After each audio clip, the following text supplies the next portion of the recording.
இன்னாருன்னு சொன்னால் புரியுமா?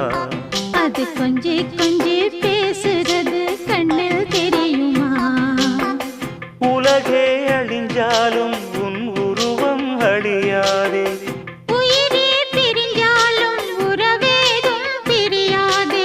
உண்ணாமல் உறங்காமல் உன்னால் தவிக்கும் பொண்ணு மணியின் நெஞ்சுக்குள்ளே இன்னாருன்னு சொன்னால் புரியுமா? அது கொஞ்சி கொஞ்சி